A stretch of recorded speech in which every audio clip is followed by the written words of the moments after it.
Support for 100 Watts and a Wire is brought to you by 100wattsandawire.com. To subscribe to the show, simply click the RSS feed. While you're there, apply for your free 100 Watts ID and learn how you can help make 100 Watts and a Wire listener supported. Click the donate page and pick the option that works best for you. We've got a traveling toolkit, 100 Watts and a Wire gear, and more. That's 100wattsandawire.com.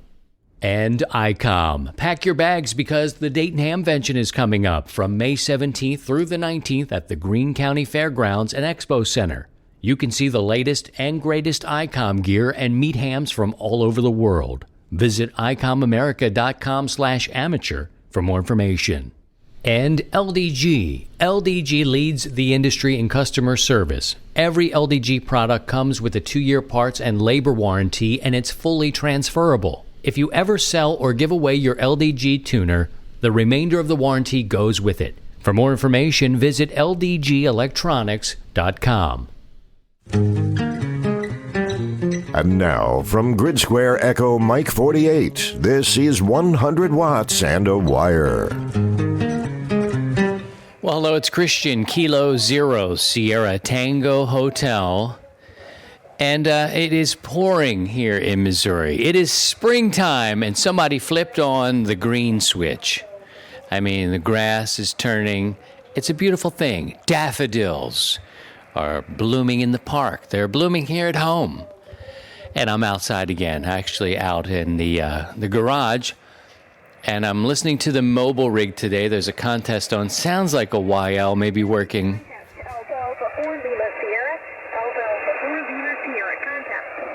I could be wrong. Sometimes young men, and people set their transmit to different ways. It sounds like a lady to me. I can't look up the call sign, but whatever. If it's a young man, my apologies. It's pouring down rain. I'm unplugged. I haven't seen lightning, but it's raining, and I figure I better come out here and do something with the back of my truck. It's one of those spring cleaning. It's becoming a catch-all now. It's softball season. I've got bat and softballs and crap and shoes. It's just like, let's clean it up. But I figure, I could also talk to you a little bit. With the contest going on, it's hard to rag chew. So this will be a good way to do that. This week, my QRZ membership was up, and each year, I got to tell you, I've been a member since 2012 when I was first licensed. And even when I began 100 Watts and a Wire, I should probably thank QRZ for what the show and ultimately the Facebook page grew into. Because I have a sort of, it's just sort of needed. I feel like QRZ has a monopoly on, what they do. And if somebody came up with something else, and I'm sure there's something else, I just haven't found it yet. All I need is to be in my logging software and be able to pull up call signs and log them. That's all I need QRZ for. In the beginning of 100 Watts and a Wire, I would post that I had posted a new show, that a new show was ready and you can go check it out, sort of in the news. It wasn't ham radio news, but it was more of an alert to tell you that, and I'm going to turn this down. Alpha 4 Lima Sierra. Okay, we're going to go ahead and turn you down. Actually, I will just turn you off for now. I'd rather listen to the rain. No offense, but that's what we're going to do. So I would post that there's a new 100 Watts and a Wire podcast available if you want to go check it out. And I wasn't looking for, any kind of conversation, more of an announcement. If you want to check it out, I thought maybe this would be a good place. And I've seen since lots of people do. Lots of different shows. They'll tell you, what's going on, who's coming on. And, maybe I could revisit posting there again, but I don't know. Maybe you guys could do it. I found in the early days that their members, and I was a member, they would just bash me over the head. And I thought, man, this sucks. And this was part of the reason why the 100 Watts and a Wire Facebook page became the way it is. Really like zero tolerance to any sort of abuse from other members. You know, you would be checked right away, and you still are. But man, QRZ would let people just climb on top of me, man. And I was like, this isn't cool. You know, all I want to do is let you know if it's there, and you're not paying for it. So if you don't dig it, get your money back at the door, that kind of thing. You know, why do you have to beat me over the head? And moreover, how come you guys aren't protecting me? So in a way, I want to thank them, because that model that they were using at that point in time, and I've been away since, again, still a paying member. I get my data, you know, for my logbook or whatever. But, you know, every year I come around, I'm like, man, I don't forget the fact that their administrators or their moderators, you know, for a long time would just kind of let people string out and attack me. I didn't dig it, you know, as not either real ham radio or not important, or just flat out sucked. And that's okay, man. Look, I worked in Baltimore. I'm from Baltimore, from a city. I worked in Baltimore and Philadelphia. And my skin is not so thin that I can't take it. But I just didn't understand why you would let this be, you know, on your forum. So it helped kind of shape my forum, I guess. That and a few other Facebook pages that were just really uncool. Facebook ham radio pages were just, that was on your test. Ah, Jimmy, can you imagine these no-code son of bitches just coming in here? They ruined it. They just ruined everything for everybody. And I'm pretty sure these no-code hams have ruined propagation too, Jimmy. Jimmy, let's cuddle. So, you know, if QRZ were to want to talk about it, I would certainly talk about it, but I don't assume that anybody wants to talk about that. Just left a bad taste in my mouth, and I knew that that was something I didn't want to give to our members as we've grown. So if you're creating, if you're a software writer or know how to write the code, and I'm sure there's other options. If you know it, pass it along. I may check it out. This could be my last year with them. I'm pretty sure there's other options that I haven't explored. Probably will. So it's kind of it's one of those things. I just don't know enough to make the move, and I'm staying with them because, you know, they kind of have a monopoly on this thing. Or do they?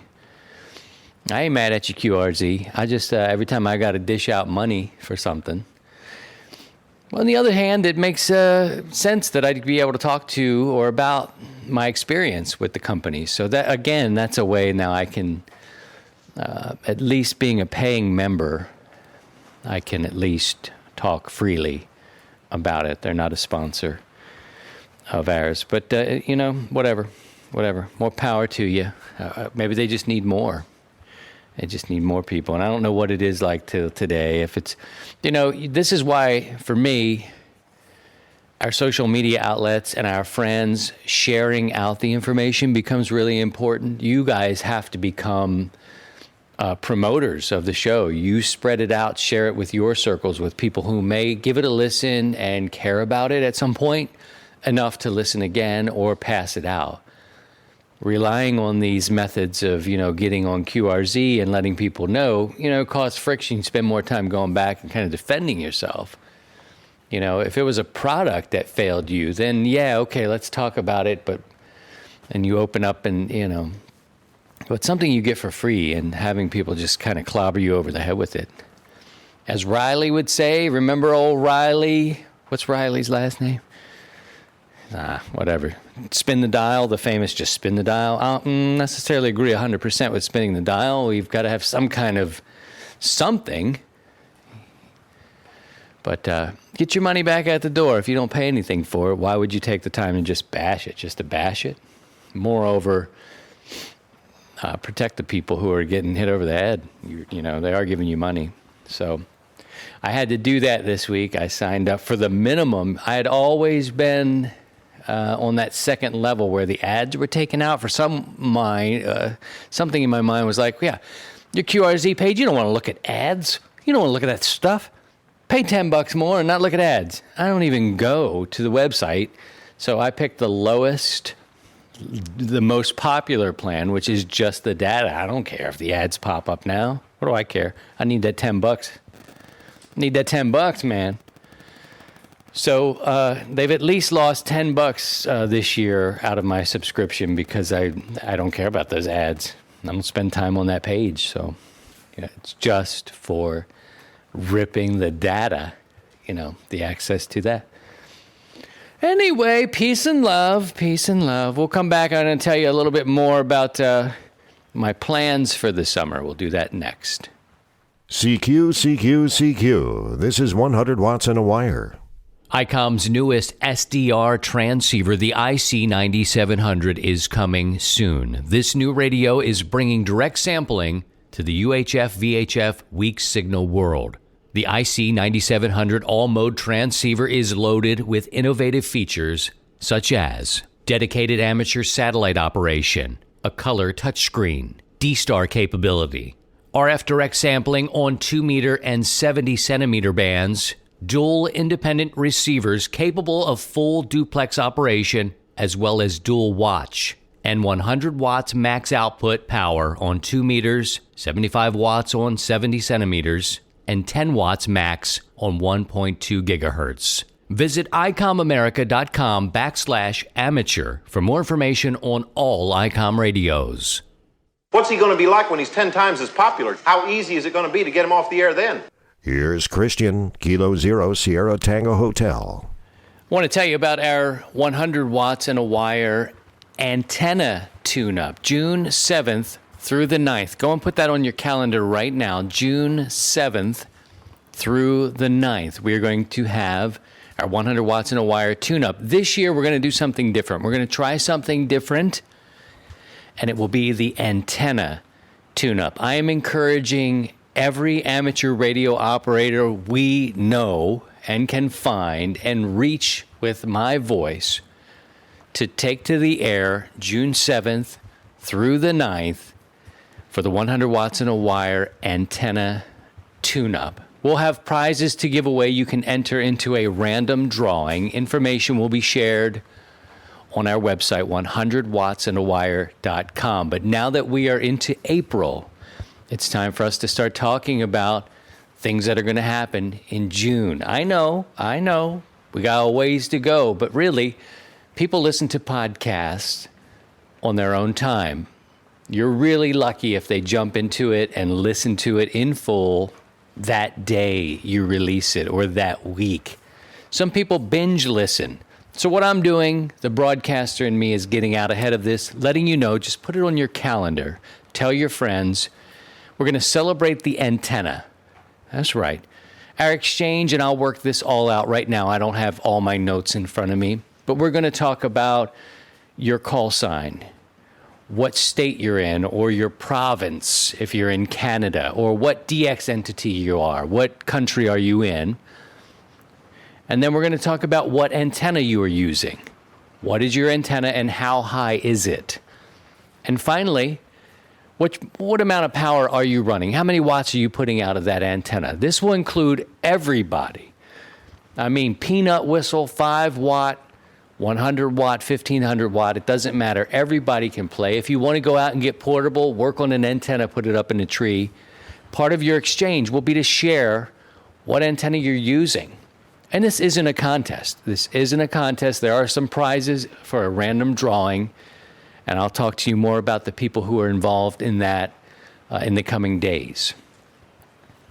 But there's a random drawing where at the end, you can submit your totals and submit your information and put in the drawing and maybe win a prize. But it's not a contest, so you can sit and talk about your antenna, how you made it, how high it is, where you are, talk about these things. But our exchange will include call sign, where you live, state, province, DX entity, wherever you are, your antenna, its height, and how much power you're running. That's the 100 watts and a wire antenna tune-up, June 7th through the 9th. Visit 100wattsandawire.com to learn more about this. You can be indoors, outdoors, any band, any mode, anytime during that weekend. Get on the air. CQ, 100 watts and a wire antenna tune-up is coming soon. Tell your friends. Made in America, shared worldwide. This is 100 watts and a wire. LDG Electronics provides state-of-the-art antenna tuners for every amateur need, from QRP to QRO, fixed station, portable and remote, matching your radio to your antenna using our lightning-fast proprietary tuning algorithms. Our generic desktop tuners work automatically with nearly any radio, while our brand-specific tuners are customized to popular models. LDG's Zero Power tuners are ideal for portable or mobile use, as they consume almost no power at all in their standby state. Some can be powered by internal batteries that last for months of normal use. Our weatherproof remote tuners install at the antenna feed point, greatly reducing SWR losses in the coax. LDG tuners are backed by our 2-year fully transferable warranty and our legendary customer service, the best in the industry. Visit us on the web at ldgelectronics.com. Negative copy on the Alpha Hotel. This is 100 watts and a wire.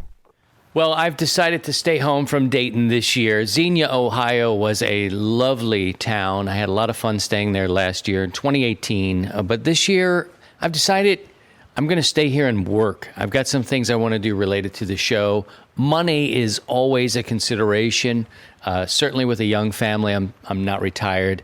There are days off required as it happens, toward the middle and end of a week and through a weekend. And so there's a lot going on, and there are some other things I want to work on this year here at home, plus with the show. So I'm going to pass on Dayton this year, but my plan is to have boots on the ground. We've got some friends who will be there with access and who are able to go around and share their experience as you walk through. The one thing I will miss this year, though, I got to tell you, my favorite thing about any ham radio show is sort of the, and I mean show in the way of Hamfest.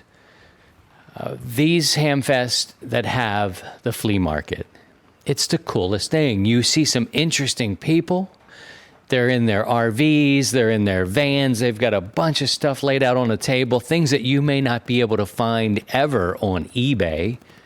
eBay works okay, it's fine. You can find some things on eBay. They take a cut of it too, but there are a lot of things that you will find in the flea market of a Hamfest, and especially Dayton Hamvention. I just enjoy it. They seem to be fixing some of the issues they had early on. They moved this thing to a new venue, and they've really recovered well in terms of dealing with the mud and the vendors and all this sort of stuff and laying out the space. It's a cool space, and I think everybody should at least do this once. There are other ones that are happening that are interesting to me, too. I don't know that I'll ever be able to break away to do multiples. I may have to get to the point where I'm picking one or deciding which over the other to go to. Huntsville sounds cool. Hamvention in Orlando sounds cool. And I've been to Xenia a handful of times now that I've, been licensed. At the old place, Hera Arena, where, famously, I think people miss it, though. People would complain a lot, but I think people really do miss that venue. And now in Xenia, where you have a lot more space, it always rains. It seems to always rain. But for me, I've got some things to do. I will miss that flea market because you can see things there that you won't see anywhere else, or you may not see ever again. Walking by and go, that's the radio that won the war. Cool stuff like that. Even if it's ornamental for me, it just depends what you're looking for. Do you like to decorate with these sorts of radios? Do you like to tinker? Do you want something that gets on the air? The flea market's what I'll miss. But this year I'm going to pass on Dayton and put my energy and money into something else, namely the show and my family and time. It's just going to work out that way this year. A lot of people do it every year, and it's this annual pilgrimage, and I totally get it. I understand that. But, not this time. I'm going to pass on that.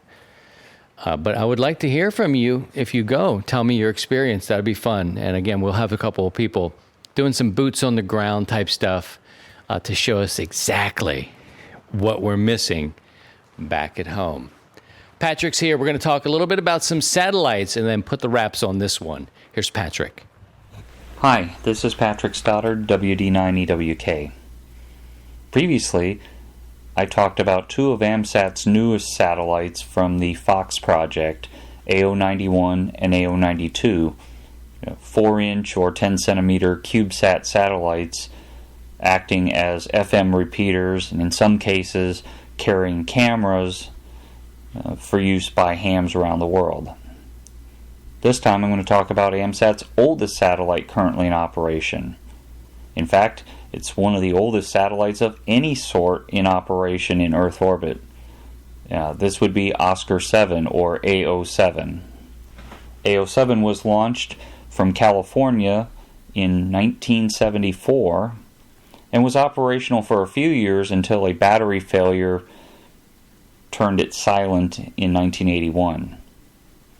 Thanks to an English ham in 2002 who was listening for telemetry from different satellites and stumbled across telemetry from AO7, hams were pleasantly surprised to find that AO7 was once again alive, albeit without the rechargeable batteries. As long as AO7 is receiving sunlight on its solar panels, it's operational. In the orbit that AO7 is in, at an altitude of 1,450 kilometers, it sees sunlight almost all the time, even when it's dark, in your location on the ground. So AO7 is operational almost 24 hours a day and has been used by hams since that discovery in 2002. For myself, I operate using a pair of FT817s as my ground station for AO7 and other satellites where I will work in single sideband or CW. Or sometimes I'll replace one of the 817s with a different radio as my receiver, which could be the all-mode receiver in Kenwood's TH-D74 handheld radio. Could be a software-defined receiver running with software on a tablet or a laptop or even a mobile phone. Could be a wideband all-mode receiver. Many options there, but the FT817 will transmit in single sideband or CW up to 2 meters and 70 centimeters. And AO7's old Mode B, where hams transmit around 432.150 megahertz and listen for the satellite around 145.950 megahertz, remains popular. AO7 also has what's called Mode A, where hams transmit on the 2-meter band and listen for the satellite's downlink on 10 meters between 29.400 and 29.500 megahertz. The transponder used for Mode A doesn't hear signals as well as the Mode B transponder, and the 10-meter downlink usually requires more effort to receive, larger antenna for the 10-meter band versus the 2-meter band, but hams will work both modes. Mode B is more popular due to smaller equipment and smaller antennas, lending itself more useful for portable operations, but some do operate Mode A with the 10-meter downlink using portable equipment. Excluding the geostationary payload on the QO100 satellite, serving hams from the eastern part of Brazil across Europe, Africa, and the Middle East to Asia, AO7 is currently providing the best opportunities for DX contacts via satellite. Hams separated by as much as a little more than 8,000 kilometers are able to work each other through AO7. I've worked stations up and down the European continent from locations east of the Mississippi River, and once, a couple years ago, from here in central Arizona, I did make a contact with Iceland, which hams consider as part of Europe, although separated from the continent. AO7 is a fun old satellite. AMSAT still has control over the satellite, despite its advanced age going on 45 years. And in fact, AO7 has been in operation longer since coming alive in 2002 than in its first life when it was launched in 1974. Nobody has been able to offer an estimate on how long AO7 will continue operating, nor any estimates that I've seen on when AO7 would re-enter the Earth's atmosphere. It works. AMSAT keeps a good eye on it, and we hope it continues to work for a long time. Of course, the AMSAT website, www.amsat.org, has lots of information about AO7. There are many articles on websites and in different publications about this satellite, going back to its beginning in the 1970s. There's a lot of history about this satellite, and more history still to come as it continues to operate into its 45th year. As always, if you have any questions about what I've covered in these podcasts or about amateur satellites and amateur satellite operating in general, please feel free to contact me directly. My email address is on qrz.com. I can also be reached via Twitter at WD9EWK. For 100 Watts in a Wire, this is Patrick Stoddard, WD9EWK. All right, listening to 40 meters again outside here. My thanks to Patrick for teaching us a little bit more about satellites. It's important for me to hear from people. 298, he's closing in on 300 contacts. Good for him. It's great for me to talk to and hear from other operators who are interested in other facets of our great hobby and service. Simply put, I can't cover them all. I can't do them all, but I can invite people who are passionate about a certain facet or mode. He's in the satellites.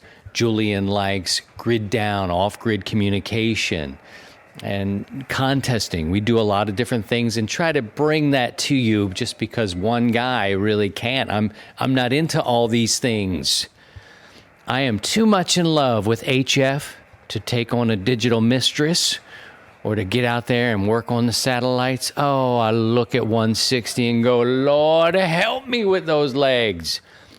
I'm doing that just for the haters who like to remind me that I'm a little sick when it comes to talking about an antenna and its long legs. So be it. You're sick for eating all those hot dogs. Go get an x-ray. All right, friends, peace and love. That's what will leave you on that message. Peace and love. Please, friends, think for yourself. Take care of yourselves. Take care of each other. And by all means, if you can, please try and stay above the noise.